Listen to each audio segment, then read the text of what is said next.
Welcome to my channel. ఈ వీడియోలో senior సిటిజన్లకు మరొక శుభవార్త అండి. కేంద్రం నుంచి గ్రీన్ సిగ్నల్.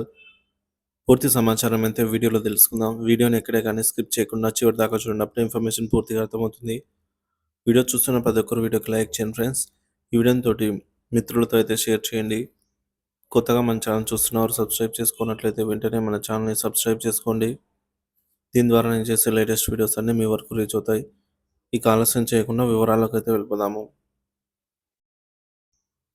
వృద్ధులకు మరియు సీనియర్ సిటిజన్లకు శుభవార్త. పన్ను మినహాయింపు పెంపు. కేంద్ర ప్రభుత్వం సీనియర్ సిటిజన్లకు తీపి కబురు అందించింది. బడ్జెట్ ప్రసంగంలో కేంద్ర ఆర్థిక మంత్రి నిర్మలా సీతారామన్ పన్ను మినహాయింపు పరిమితిని ₹1,00,000కు రెట్టింపు చేయనున్నట్లుగా ప్రకటించారు.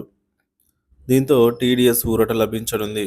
పెరిగిన పన్ను మినహాయింపు పరిమితి ఈ విధంగా ఉంది. వడ్డీ ద్వారా వచ్చే ఆదాయంపై పన్ను మినహాయింపు పరిమితి 50,000 నుంచి 2,00,000 వరకు పెంపు.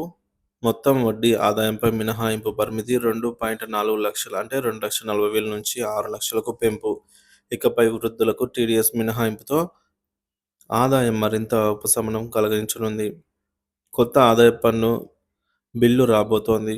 నిర్మలా సీతారామన్ గారు వచ్చే వారం కొత్త ఆదాయ పన్ను బిల్లు ప్రవేశపెట్టనున్నట్లుగా పార్లమెంట్లో ప్రకటించారు. ఈ కొత్త మార్పులు సీనియర్ సిటిజన్లకు, వృద్ధులకు ఆర్థికంగా ఎంతగానో ఉపయోగకరంగా మారనున్నాయి. ప్రభుత్వ చర్యల వల్ల కలిగే ప్రయోజనాలు.